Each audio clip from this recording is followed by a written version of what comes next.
sem fim.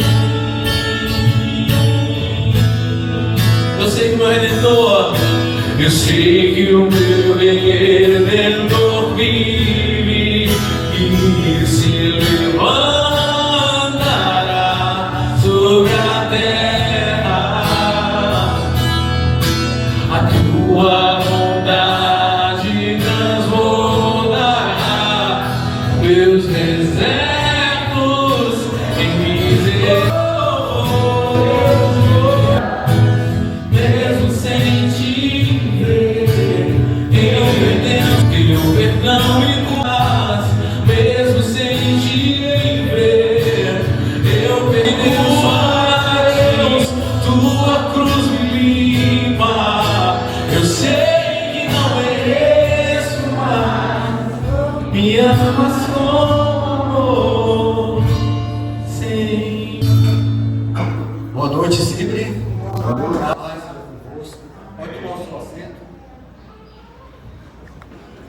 Espero que todos vocês estejam bem. É referente à nossa setembro. A gente finaliza. Nós estamos na campanha. Todas as batistas do Brasil e fora do Brasil, essa convenção que nós pertencemos, se levantou em um só aquele país, já ajudar o tempo, vem sofrendo. Vocês têm acompanhado ao longo do tempo. E nós temos muitos missionários brasileiros, nós temos muitas pessoas que estão lá, que são carentes da nossa ajuda. E eu vim aqui, como promotor de missões, pedir para vocês, não esqueçam deles. Existem irmãos nossos lá que estão padecendo. A nossa maior responsabilidade não é somente com a Síria, mas com todo o povo que está sobre essa terra, que foi lavado e remido pelo Espírito de Deus.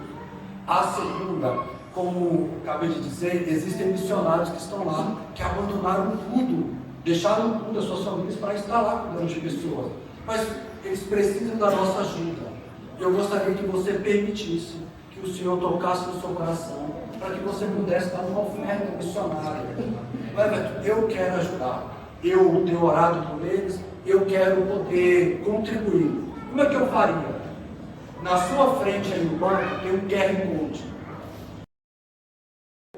Enviar algum valor missionário? Everton, quanto seria o valor? O que o seu coração impõe. Deixa o seu coração falar mais alto. Só que tem um detalhe: se você for ajudar esses irmãos, é um valor, 0,2 centavos. Por quê?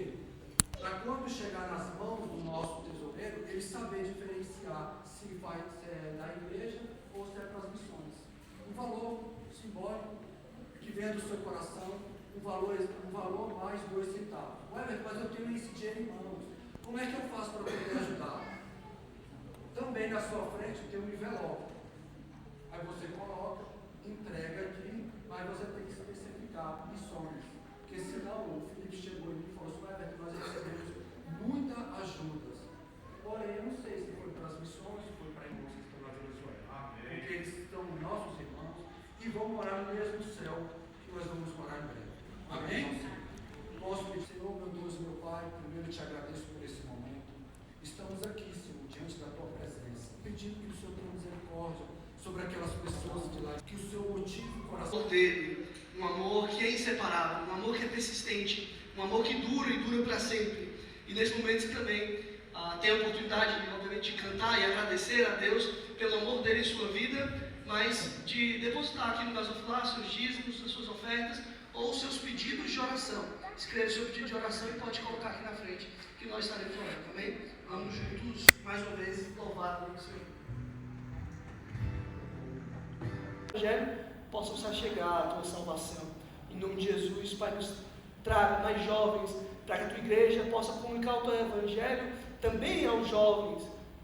Sustente os que já estão aqui e nos faça, Pai, não perder de vista a importância dos jovens de nossa igreja. Também te peço pela nossa saúde, pela saúde dos nossos irmãos que se encontram gripados ou com outras enfermidades, com algum tipo de virose ou outra coisa do tipo. O Senhor que nos dá a vida, sustenta e sustenta em saúde também. E nós pedimos saúde para a tua igreja, em nome de Jesus. Amém. Depois da oração de saúde eu devo decidir. Vamos chamar as crianças para orarmos com elas. Crianças, hoje foi diferente. Queria pedir para que vocês estendam as suas mãos e para o irmão Marcos nos eleve a Deus em oração.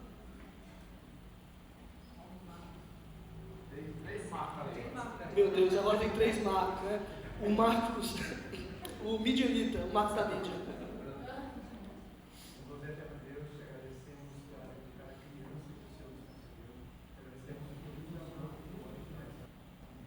Amém. Podem ir. A velocidade da luz. Então Deus manda as pessoas para nós ler e trabalhar hoje do 4 até o 8. E se Deus quiser, na semana que vem, voltamos no verso 9. Diz assim a palavra do Senhor: é impossível, pois, que aqueles que uma vez foram iluminados, provaram dons celestiais, se tornaram participantes do Espírito Santo, provaram a boa palavra de Deus e os poderes do mundo vindouro e caíram. Sim, é impossível outra vez renová-los para arrependimento, visto que de novo estão crucificando para si mesmos o Filho de Deus e expondo a zombaria, porque a terra que absorve a chuva, que frequentemente cai sobre ela e produz plantas úteis para aqueles que a cultivam, recebe bênção da parte de Deus.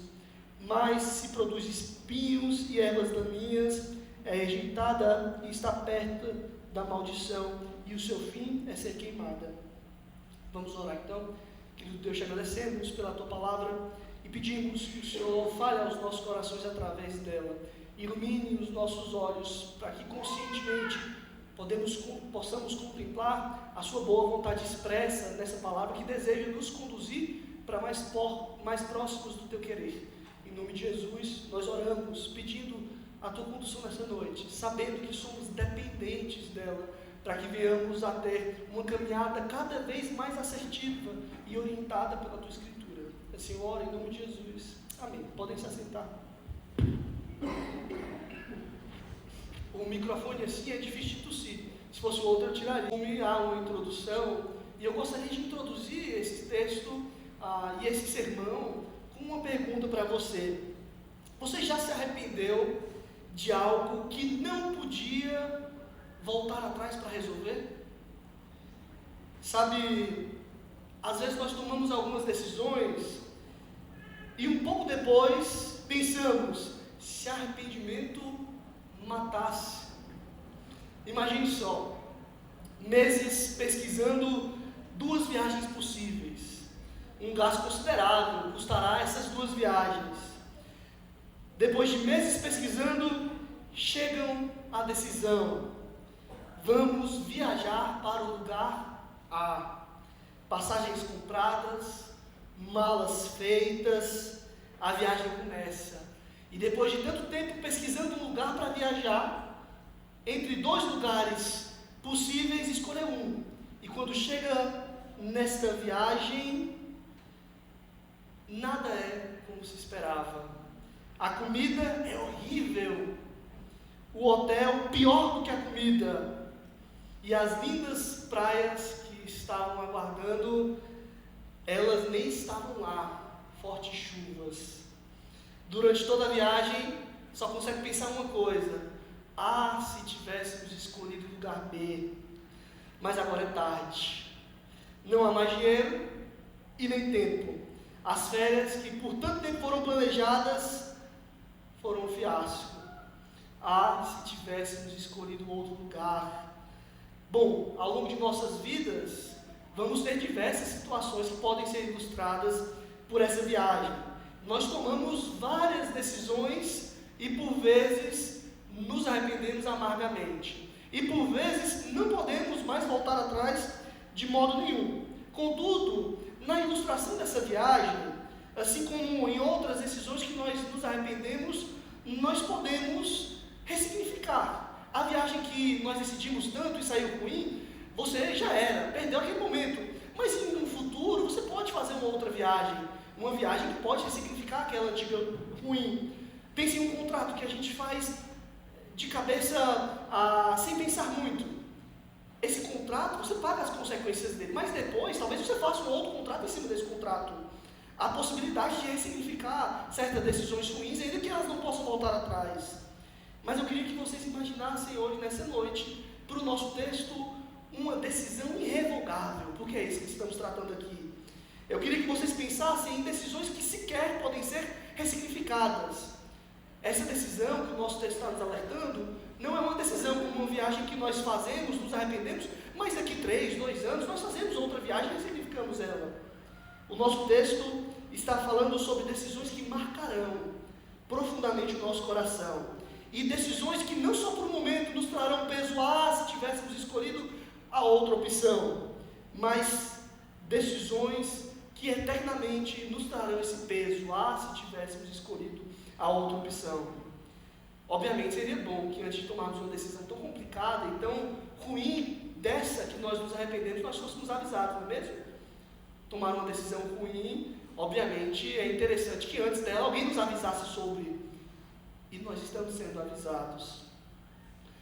Quando nós olhamos para o verso 4, nós vamos ver que este é um dos versículos mais debatidos do Novo Testamento. Este é um dos textos onde há mais confusão e debate entre calvinistas e arminianos. E o maior debate nesse texto é sobre uma questão: quem são esses que podem cair? O nosso texto, no verso 4, vai dizer: é impossível, pois, que aqueles que uma vez foram iluminados, provaram do dom celestial, se tornaram participantes do Espírito Santo. E o verso 5 diz: provaram a boa palavra de Deus, os poderes do mundo vindouro, e caíram, sim. É impossível outra vez ser renovados para o arrependimento, visto que de novo estão crucificando para si o Filho de Deus e expondo a zombaria. Então, esse texto é um texto muito debatido, com certas perguntas sobre... Esse texto está falando sobre os que são salvos. E se esse texto fala sobre os que são salvos, um salvo que não conquista a salvação por méritos, pode perder ela por causa dos seus méritos, a apostasia para os salvos, ela é real. Nós vamos chegar lá. Calmem-se e apertem os cintos. Mas eu preciso que vocês compreendam. Quando nós assumimos a responsabilidade de trabalhar lectio contínua, nós vamos ter textos dificílimos. E eu peço para você, tenha paciência, aperte o seu cinto e preste bastante atenção. Porque cada texto, apesar da sua dificuldade, é uma carta extremamente difícil. E esse é um texto extremamente difícil, como já tivemos outros aqui, precisa da sua atenção. Então preste atenção nessa mensagem, porque ela é importantíssima. Preste atenção nessa mensagem, porque talvez você possa tomar uma decisão que não tem como voltar atrás. Preste atenção nessa mensagem. Nós prestamos atenção em tantas coisas, gastamos tanto tempo com olhares fixos quando vamos em um cinema, quando assistimos um seriado, ou quando estamos conversando com alguém. Então preste atenção, porque isso é importante. No primeiro momento, nós somos relembrados de que o autor está aqui exortando eles ao amadurecimento. Nós vimos no sermão passado, com o seminarista Samuel, e no anterior, que nós somos desafiados, como os hebreus, a avançar. O autor de Hebreus exorta os hebreus, porque quando eram para eles estarem ensinando, ainda estão tendo que aprender coisas que são elementares. O autor exorta eles, porque falta para eles maturidade, pois quando eles poderiam se aprofundar muito mais em certos assuntos, ainda estão tendo que ter assuntos basilares. Por isso eles exortam: deixem de preguiça, avancem para que verdadeiramente o corpo seja edificado. Como nós vimos, ele está exortando mais uma vez. E essa exortação não é incomum ao longo da nossa trajetória até aqui. Muito pelo contrário. Os irmãos não podem dizer que não foram avisados. O autor colocou ao longo das nossas leituras e das nossas pregações diversos avisos, diversos alertas. Quem embarca nessa leitura da carta aos Hebreus não pode chegar no final dessa jornada dizendo: mas ninguém me avisou. Quem no final dessa jornada for pego de surpresa, mais do que justamente, deverá sofrer as penas das consequências. No capítulo 2, ele nos deu um alerta. Ele diz no verso 1: é necessário que prestemos maior atenção no que ouvimos para não desviar. Ao longo do capítulo 3, ele escreveu: cuidado, irmãos, para que nenhum de vocês tenha um coração perverso e incrédulo, que se afaste de Deus vivo. Ele também disse: encorajem uns aos outros. No capítulo 4, mais alerta, ele diz: esforcemos-nos para entrar neste descanso, a fim de que ninguém venha cair. No 5, embora vocês já deviam ser mestres, estão precisando de leite. E ainda sendo possível que muitos lendo aqui não tenham se atentado, ele mais uma vez nos alerta: cuidado, uma vez que caírem deliberadamente, conscientemente no pecado, será que Cristo pode ser crucificado outra vez? Os hebreus precisavam de mais um alerta, depois de tantos. E será que nós não? Será que depois de tantos alertas que nós já tivemos, será que esse aviso vai nos servir dessa vez? Será que, novamente, nós vamos olhar para mais uma mensagem exortativa, mais um alerta de perigo, e vamos com um sorriso amarelo dizer, esse não é para mim, deixe o próximo vir. Bom, como eu disse, a grande questão debatida neste texto é quem é que pode cair. Essa é uma das problemáticas do nosso texto. Quem são os que podem cair? E essa é uma questão doutrinária importante para vocês e para nós, para mim e para a nossa igreja. Um texto nunca pode ser lido fora do contexto das Escrituras. Quando nós falamos sobre soteriologia, que é a doutrina da salvação, um princípio básico é: nós somos salvos pela graça e não por méritos. As ações relacionadas à salvação são exclusivamente divinas. Romanos 8,30, por exemplo, vai dizer: aos que predestinou, a estes também chamou, e aos que chamou, a estes também justificou, e aos que justificou, a estes também glorificou. Em Filipenses 1,6 ele diz, tendo por certo o apóstolo Paulo, a comunidade de Filipe, isto mesmo, que aquele que em vós começou a boa obra, a aperfeiçoará até o dia de Cristo Jesus. Deus predestina, diz o texto de Romanos 8,30, Ele chama, justifica e glorifica. Como colocado em Filipenses, Ele começa e Ele termina. Então fica claro aqui para nós, a possibilidade de cair não está relacionada aos salvos. Mas muito é discutido sobre a fragilidade da salvação. Quando eu digo salvos, eu não digo salvos aqueles que simplesmente levantaram a sua mão e dizendo: nós aceitamos Jesus Cristo e por isso estamos salvos de uma vez por toda. É muito comum essa frivolidade na ideia da salvação. Francisca de Assis da Silva, que está no Maranhão, conversando com ela esses dias, ela disse que tem um rapaz que fica na frente do restaurante comunitário pregando. Ele diz: olha, venha, aceite Jesus e eu orarei por você e você será salvo para sempre. E aí a Francisca já perguntou, né? Mas salvo para sempre? Se eu for aí aceitar, ele nunca mais você vai se perder. Eu não estou falando disso. Eu estou dizendo que a salvação é uma coisa muito mais poderosa que simplesmente levantar a mão, ou confessar, ou se arrolar ao de menos, ou ao batismo. A salvação que é efetuada por Cristo, essa salvação poderosa, que não é tão trivial como simplesmente levantar a mão, essa salvação não se pode perder, porque ela é feita por Cristo. Porque ela é realizada extremamente por Deus, ou exclusivamente por Deus. O texto romano deixa claro, Ele chama, Ele justifica e Ele glorifica. Quando nós pensamos que alguém salvo, verdadeiramente, alguém salvo, não alguém que simplesmente levantou a sua mão ou arrolou a roda de membros, quando alguém salvo verdadeiramente por Cristo perde a salvação, estamos questionando que talvez Deus tenha perdido o controle da salvação dessa pessoa. Porque se é Deus que está no início, é Ele quem sustenta e é Ele quem é o final. Então, quando nós olhamos para esse texto, sobre quem pode cair, não estamos falando sobre os salvos. O perigo de cair deliberadamente no pecado e não poder mais retornar está e não está sobre aqueles que podem perder a salvação, mas está na comunidade dos hebreus, que existem entre eles pessoas que não são salvas ainda.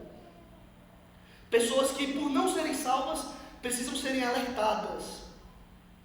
Pessoas que até andam fazendo parte da igreja, mas que verdadeiramente não fazem parte da igreja invisível. Fazem parte da igreja visível, que se pode ver, que a gente constata no rol de membros, que a gente vê nos cultos, mas não da igreja invisível, aquela que habitará com Cristo na eternidade. Para esse grupo é o alerta. Por esse motivo, nós vamos ler do verso 1 ao 9, nós vamos ter 3 mudanças. No verso 1 ao 3, ele vai falar na primeira pessoa do plural, nós.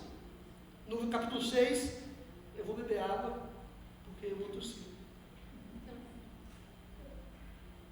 Do verso 1 ao 3, ele vai dizer nós. Do verso 4 ao 8, ele diz aqueles, e você pode acompanhar na sua Bíblia. E do verso 9 ele já diz vós. Então, do 1 ao 3, ele vai escrever na primeira pessoa do plural, deixemos-nos, isso faremos. No verso 9 ele escreve, Quanto a vós outros, mas no 4 ao 6, dando essa ideia de distinção do grupo, ele diz, aqueles. Percebam, do 1 ao 3, nós. No verso 9, quando fala sobre a convicção da salvação, ele diz, vós. Mas sobre aqueles que podem cair, ele diz, aqueles. Mais uma vez, nós não estamos discutindo se os salvos perdem a salvação. Mas nós precisamos entender que esse alerta, apesar de não possibilitar a perda da salvação para os salvos, também é um alerta para os salvos. O alerta de queda, apesar da queda não ser possível para os salvos, também é um alerta para os salvos, porque é a partir deste alerta que Deus mantém e provê os meios necessários para que os salvos continuem na salvação. Esse texto é extremamente necessário para os que não estão salvos e estão convencidos, mas também para os convertidos, porque os salvos são mantidos na gratidão a Deus, são mantidos no caminho de Deus, na graça de Deus, através desses alertas. Charles Spurgeon, o príncipe dos pregadores, o pastor batista, ele diz que Deus vai nos manter alertas e gratos a Ele com esses tipos de alerta. É através dessas exortações, cuidado para não cair, que Deus nos alerta que se fosse possível cairmos, nós cairíamos. E assim, nós precisamos ser gratos a Ele que não nos permite cair. O Charles Spurgeon vai exemplificar. Deus preserva os seus filhos de que recaiam, mas Ele os guarda pelo uso de meios. E um deles é este, os terrores da lei, mostrando-lhes o que aconteceria se recaíssem. Ali está um profundo precipício. Qual é a melhor forma de evitar que alguém caia nele? Certamente diz ele, que se ele cair ali, inevitavelmente será feito em pedaços. Em alguns velhos castelos há um porão profundo, onde há uma grande quantidade de ar e gás fixos, que mataria qualquer pessoa que descesse ali. O que diz o guia, se você descer, nunca sairá vivo. Quem pensaria em descer? O simples fato de que o guia nos diga as consequências, nos guardarão disso. Deus exorta aqueles que não são salvos a se atentarem que a sua conversão é apenas um convencimento, e Deus exorta os salvos a terem gratidão a Ele. Um outro exemplo seria uma criança que está com o seu pai, cai um tipo de veneno na bebida do filho, e o pai fala, olha, se você bebesse isso aqui, você morreria. Obviamente o pai não está dizendo que tem possibilidade do filho beber, mas ele alerta, se caso bebesse você morreria, e por isso só o filho seria grato ao pai. Este texto então serve para os dois. Se você acha que ainda não está salvo, permaneça atento. Se você acha que está salvo em Cristo Jesus verdadeiramente, permaneça atento. Quando nós olhamos para o nosso texto, talvez haja uma complicação quando nós dizemos que essa possibilidade de cair não é dos salvos, porque o nosso texto vai nos dar 4 particípios. O nosso texto vai dizer que estes que podem cair são os que foram iluminados, são os que provaram do dom celestial, são os que tornaram participantes do Espírito, são os que experimentaram da bondade, da palavra de Deus e dos poderes da era que há de vir. E aí pensar, alguém que participa de tudo isso, que recebe tudo isso, pode não ser salvo? E a nossa resposta continua sendo sim. Quando nós pensamos, que características tem aqueles que, caso caiam em pecado deliberadamente, não podem ser reerguidos, pensamos em características que podemos facilmente dizer que são de crentes salvos. Foram iluminados, provaram o dom, participaram do Espírito, experimentaram da palavra de Deus e conheceram os poderes da era que há de vir. Mas vocês lembram que estão acompanhando Hebreus até aqui e que já leram a carta, que o autor está fazendo desde o capítulo 3 comparação entre 2 grupos? Quem é o outro grupo dos Hebreus? É o grupo do deserto, não é? Então, o grupo do deserto caiu. E o grupo do deserto é alguém que, como esses hebreus não salvos, que precisam ser exortados, experimentaram da poderosa mão de Deus contra os egípcios. Viram o grande feito do mar vermelho se abrir. Viram milagres, se tornaram conscientes do futuro em Canaã. Eles receberam a proposta da aliança e aceitaram a aliança. Eles disseram sim para a aliança que Deus propôs para eles. Eles andaram o tempo todo da sua vida depois do Egito em direção a uma terra prometida, mas não entraram. Caminharam 40 anos como povo de Deus, mas não eram verdadeiramente povo de Deus. É nesse exemplo que encontramos a intenção do nosso autor. O maior perigo de todos, se nós perguntássemos para qualquer hebreu que tivesse acabado de sair do Egito, se perguntássemos qual é o seu Deus e Salvador, obviamente eles diriam, ou melhor, cantariam como fizeram: o Senhor é a minha força e a minha canção, Ele é a minha salvação, Ele é o meu Deus e eu o louvarei, é o Deus do meu Pai e eu o exaltarei. Mas se nós perguntássemos a Deus sobre esse povo, Ele nos diria, como disse em Números 14, 21, 23: no entanto, tão certo como eu vivo, como glória do Senhor e como a glória do Senhor em toda a terra, nenhum dos que viram a minha glória e os sinais milagrosos que realizei no Egito e no deserto, e me puseram à prova e me desobedeceram 10 vezes, nenhum deles chegará a ver a terra que prometi sob juramento aos seus antepassados. Ninguém que me tratou com desprezo haverá. Percebam, os hebreus que saem do Egito pensam, obviamente, Ele é o nosso Deus, Ele é o Deus da nossa salvação. Mas Deus responde: vocês não entram na terra prometida. É essa imagem que precisamos ter em mente. É essa imagem que precisa nos despertar. Porque nós podemos estar estribados, podemos estar firmando a nossa segurança numa falsa salvação, numa falsa certeza, numa espiritualidade que não é verdadeira. Você pode estar no meio do povo, você pode viver como o povo, você pode receber e provar do que o povo prova, mas isso não te faz ser verdadeiramente povo. Acompanhe a linguagem todinha do autor, fazendo essa conexão entre os dois grupos de hebreus, o no deserto e agora os hebreus que recebem a mensagem. Os 4 particípios são um alerta claro e amedrontador. O primeiro é iluminados. Ser iluminado é receber iluminação, receber luz. E a luz aqui é o conhecimento adquirido pelo ensino da palavra. Os que foram iluminados são aqueles que tomaram consciência da verdade. O autor de Hebreus vai dizer no capítulo 10, no verso 26: se nós pecarmos deliberadamente, depois que recebemos o conhecimento da verdade, já resta sacrifício pelos pecados? Assim também, lembram do povo do deserto? Receberam as leis, receberam a palavra de Deus, conscientemente foram iluminados sobre quem era Deus. Mas este povo caiu no deserto. O outro particípio, e vocês estão acompanhando? Eu sei que é um pouco mais difícil, mas se eu precisar repetir de novo, talvez fique mais confuso que da primeira vez, né? Então é bom já seguir de uma vez. O segundo particípio é: eles provaram o dom celestial. Muitas coisas, obviamente, ao longo da Escritura, podem ser descritas como provar o dom celestial. É muito difícil que nós venhamos a dizer que provar o dom celestial é isso aqui. Mas a palavra dom dá a entender que eles experimentaram do cuidado divino. Os leitores da carta aos Hebreus, fazendo parte de uma igreja, receberam os cuidados de Deus, receberam os cuidados daquela comunidade. Eles receberam o batismo, eles receberam a ceia, eles fizeram parte da comunhão dos santos, eles contemplaram as bênçãos que o Senhor dá à sua igreja. Mas assim como o povo foi no deserto guiado por uma nuvem, aquecido por uma parede de fogo, comeu cordonizes e maná, provando das maravilhas de Deus, há um perigo desse povo que provou ainda assim cair deliberadamente, e não há possibilidade de que retorne. O terceiro particípio é: tornaram-se participantes do Espírito Santo. Como eu disse, é importante acompanhar a trajetória e a linha de raciocínio que o autor de Hebreus está traçando, porque no sermão passado nos foi claramente explicado que quando se falava da imposição de mãos no versículo 2, se falava sobre a ação do Espírito Santo.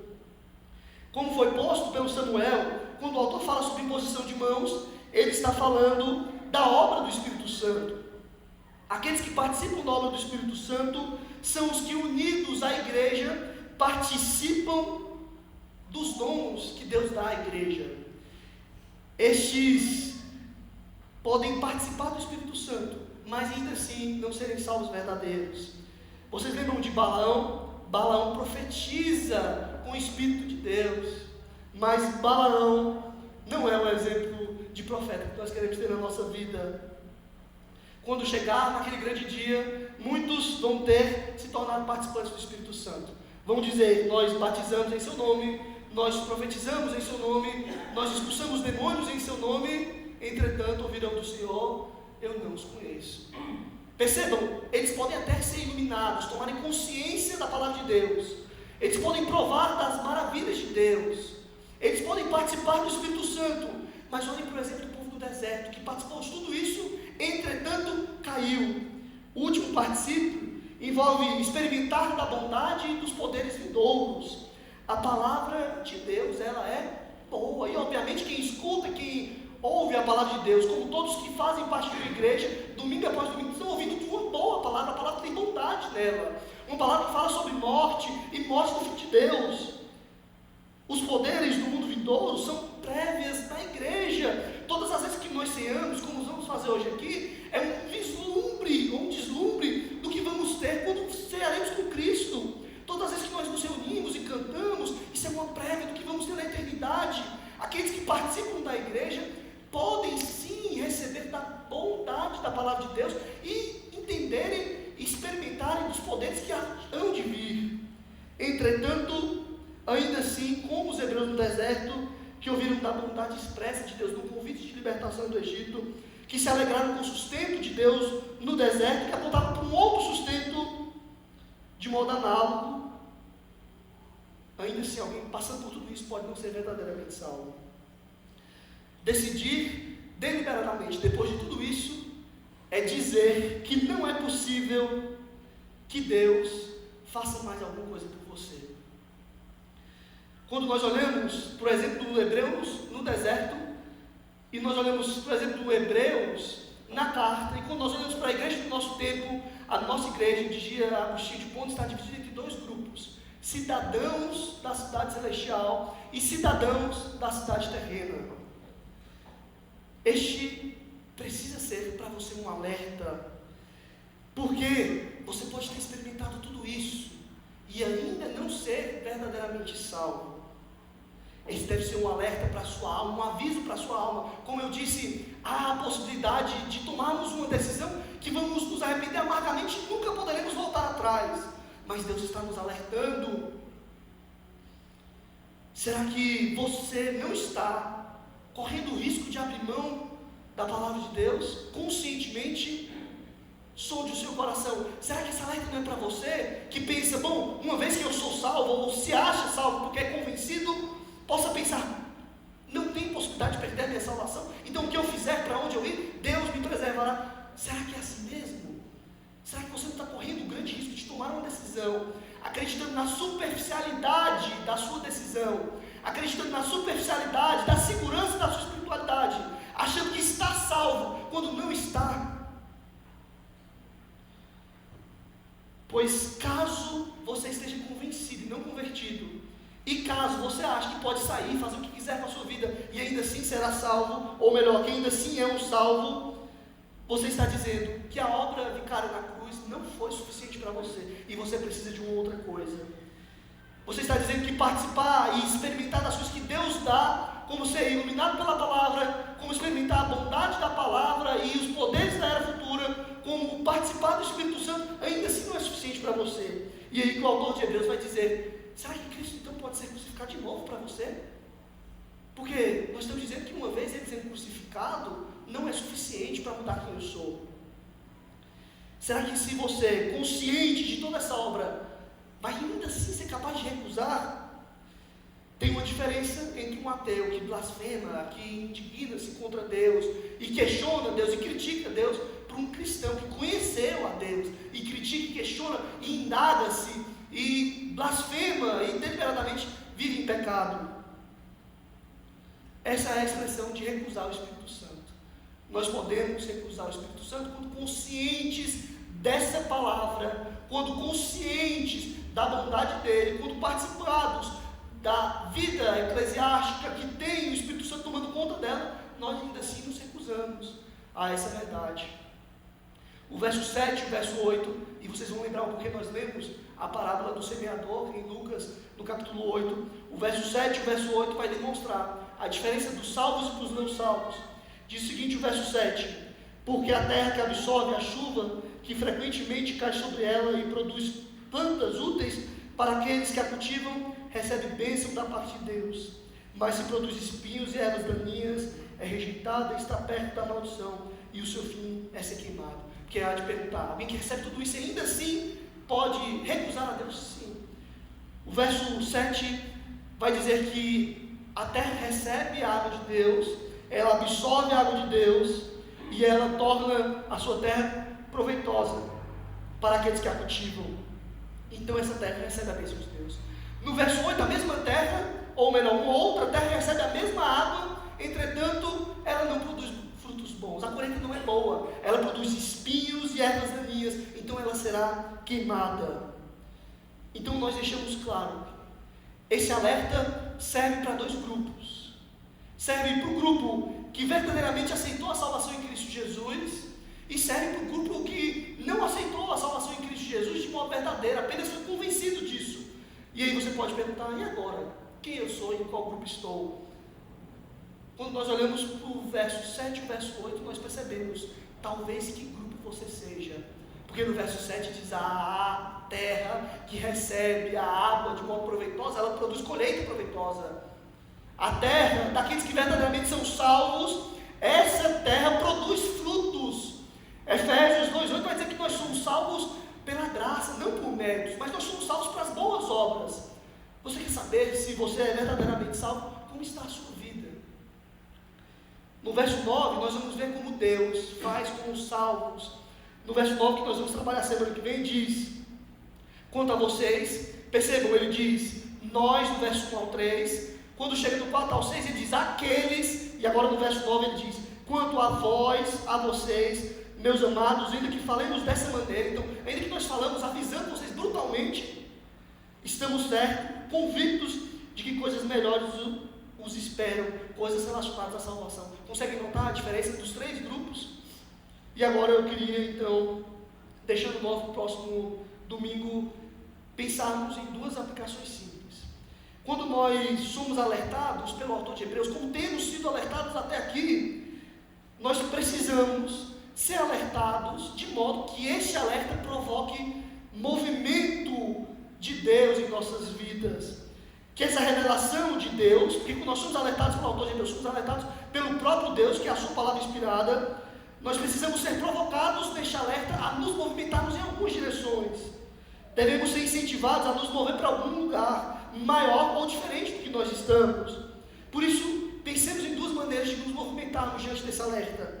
A primeira maneira de se movimentar diante desse alerta é olhar para esse alerta como algo que precisa te despertar.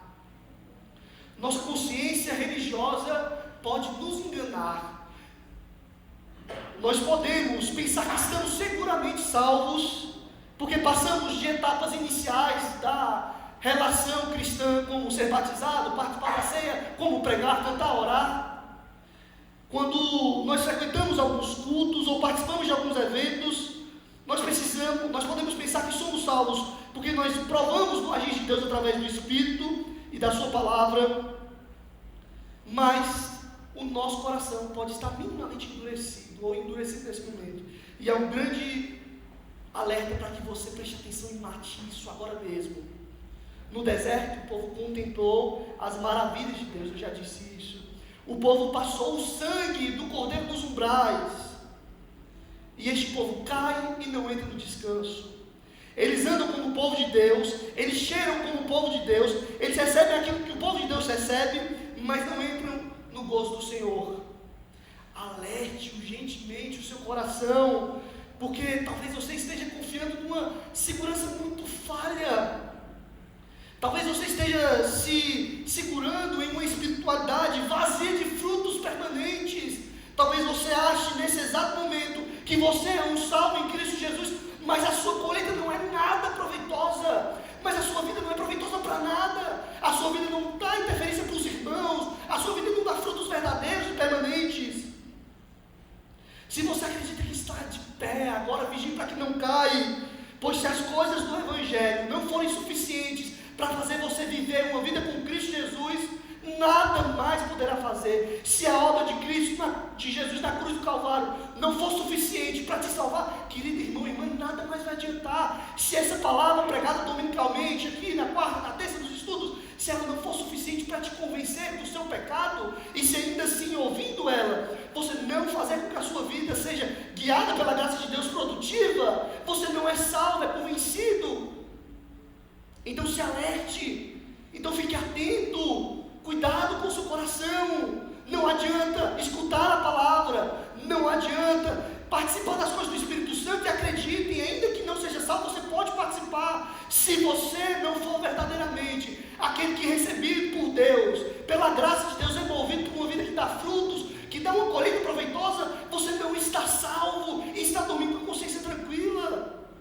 Preste atenção, porque corre um grande risco de você estar se segurando nessa falsa consciência religiosa e daqui a pouco, ainda com consciência do que é certo e errado, escolher o errado e não ter tempo mais para voltar. Cuidado, nós estamos sendo alertados. Não é uma simples viagem que nós ficamos chateados, não é um simples contrato. Eu estou falando daquilo que, se nós mudarmos a nossa decisão para abandonarmos a Cristo, não teremos volta, talvez, porque esse é um pecado imperdoável, blasfêmia contra o Espírito Santo. Cuidado para não desviar, cuidado para não abandonar a sua fé, porque se essa palavra não for suficiente, se você ouvir, conscientemente ouvir e abandonar, nada mais será. Se a obra de Cristo na cruz não puder te salvar, Ele não poderá ser crucificado outra vez, porque só uma vez tem que ser suficiente. Primeiro, esse alerta tem que nos dar a sensação iminente de perigo. Como está a sua vida?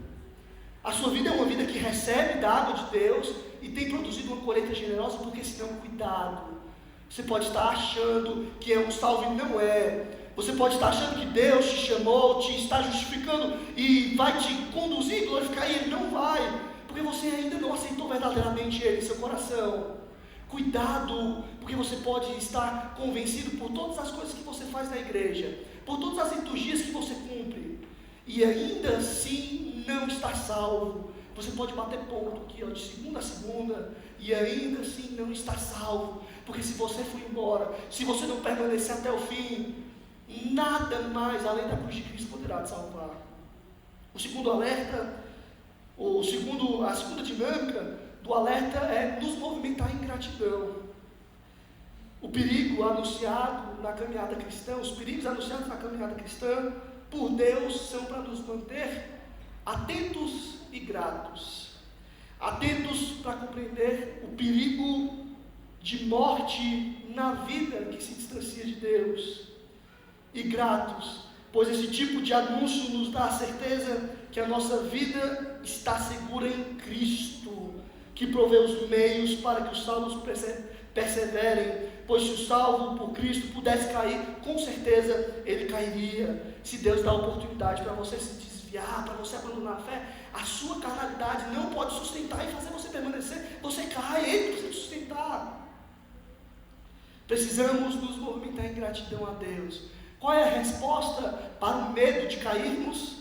A confiança de que Ele nos sustenta. Por isso que nós cantamos até aqui as duas músicas do meio, sua forte mão nos sustenta. E isso deve nos mover em gratidão, porque se nós pudéssemos abandonar a Deus, se nós tivermos a oportunidade da nossa carnalidade de abandonarmos a Deus, acredite, a sua carne não fará outra opção. Se nós tivermos a oportunidade de deixar a Cristo, nós faremos isso. Se não for a obra dele nos sustentando, a graça dele continuamente nos mantendo, nós vamos abandonar a Cristo. Por isso que esse sermão e este alerta seja para você um motivo de gratidão.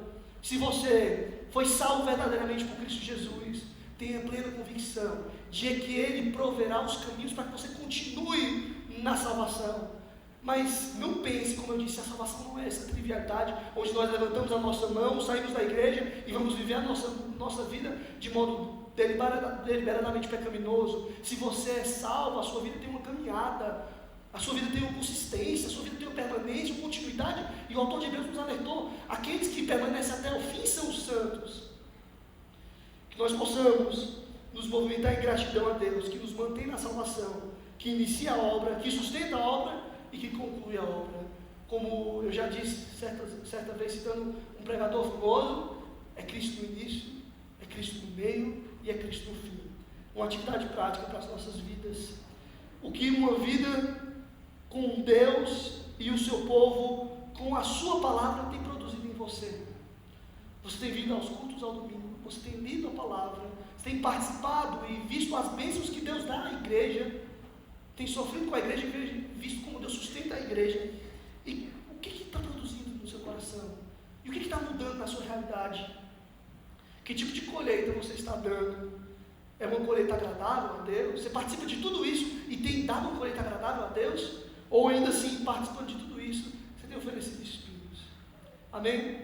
Que nós possamos estar alertas, que o autor de Hebreus, que nos dá diversos caminhos de alerta, possa nos alertar mais uma vez, e que nós possamos entender, será que precisamos de um próximo alerta, como este alerta que deu agora?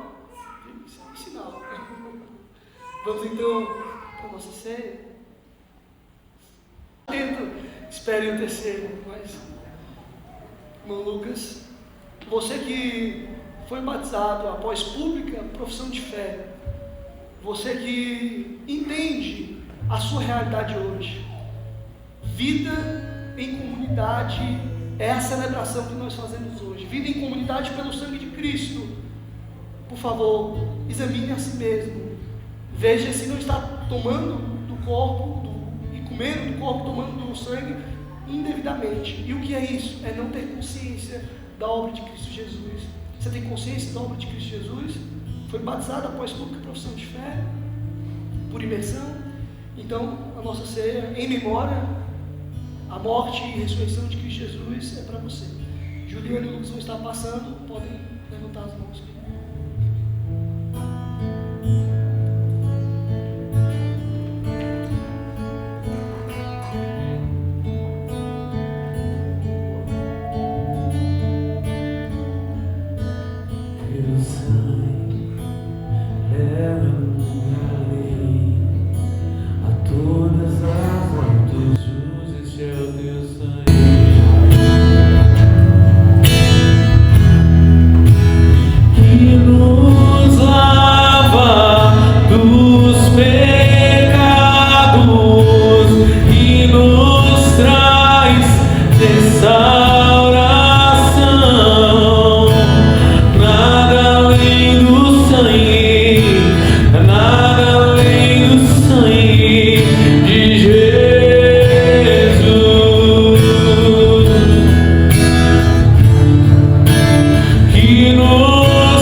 Que você se lembre desse sangue, deste corpo, e não banalize.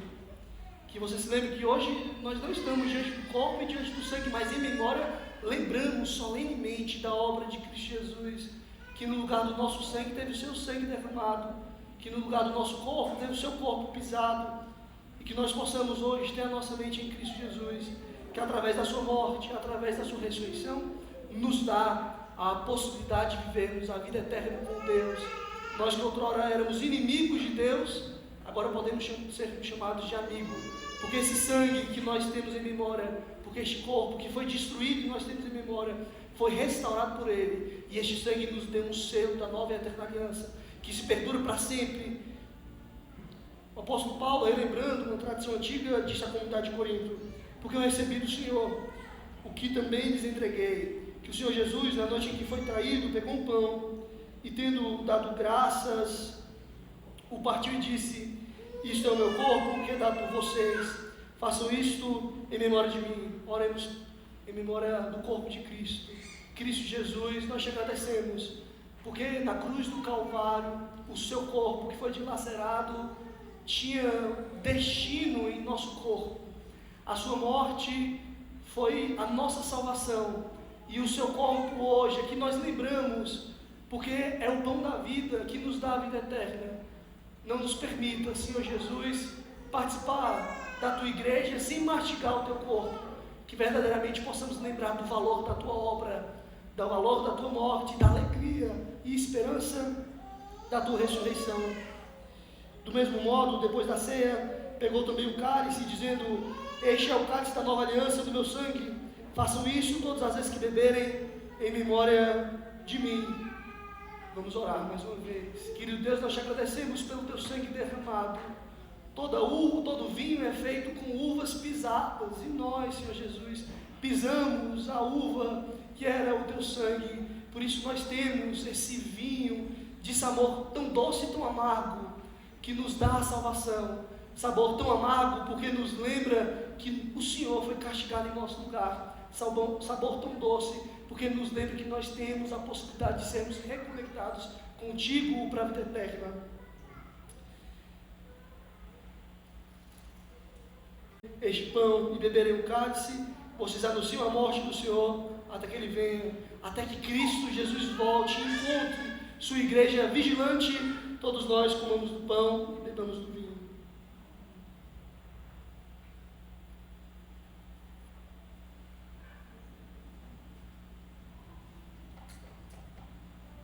Traz restauração, nada além do sangue, nada além do sangue de Jesus.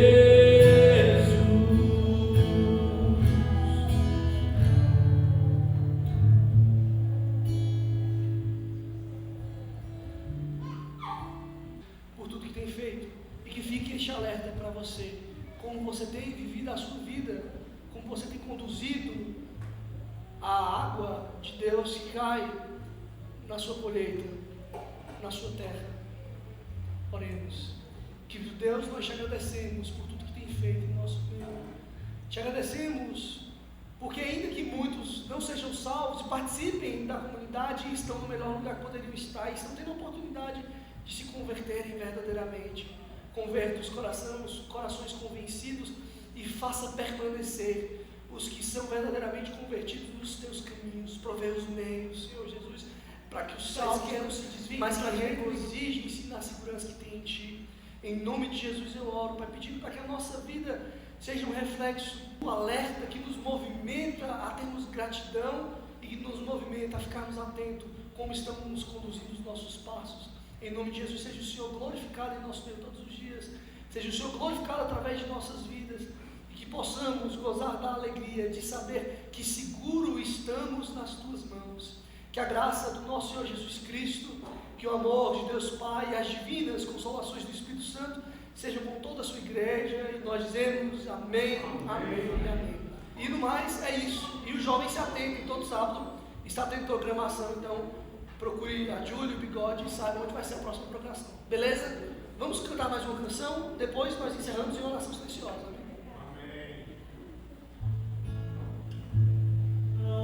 Deus cuidará de ti, por ti opera sua mão, que cuidará de ti. Deus cuidará de ti, em cada dia proverá. Sim, cuidará de ti, Deus cuidará de ti, na dor cruel, na provação, Deus cuidará de ti.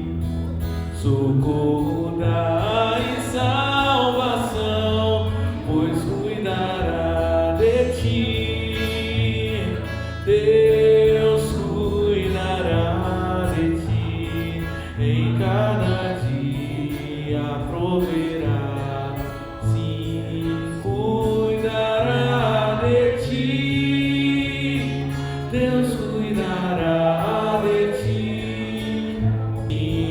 Cuidará de ti. Deus cuidará de ti. Nos seus tesouros tudo tens. Deus cuidará de ti. Terrestres e celestes bens, me cuidará de ti. Deus cuidará de ti, em cada proverá. Sim, cuidará de ti. Deus cuidará de ti. O que é disseste pode dar, quem cuidará de ti. Nos braços teus te quem sustentar, pois cuidará de ti. Deus cuidará de ti em cada